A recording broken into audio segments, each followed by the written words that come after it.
అయ్యండి. ఇంకా నీమ్స్ హాస్పిటల్ గురించని రేపు వెళ్దామని అనుకుంటున్నామండి. ఎందుకంటే రేపు భూషణ్ రావు సారు నెఫ్రాలజీ విభాగం అందుబాటులో ఉంటారు సారు. అండ్ అదేవిధంగా మనకు రేపు అర్లీ మార్నింగ్ బయలుదేరుతాము. ఒక తమ్ముడు ముందుకొచ్చాడండి మన వీడియో చూసి, అక్కడ నేను మీకు అంబులెన్స్ సర్వీస్ అనేది ప్రొవైడ్ చేస్తాను ఫ్రీగా అన్నాడు. నిజంగా నాకు చాలా హ్యాపీగా అనిపించిందండి.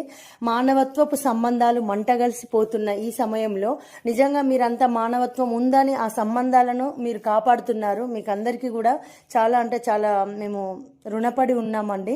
ఇంకా చాలా మంది కూడా నాకు కాల్స్ చేస్తున్నారు, మీరు అక్కడ రాగానే మేము వస్తామండి అని. నాకైతే నిజంగా హ్యాపీగా అనిపిస్తుంది. ఎవరి వాళ్ళో కూడా నాకు అర్థం కావట్లేదండి.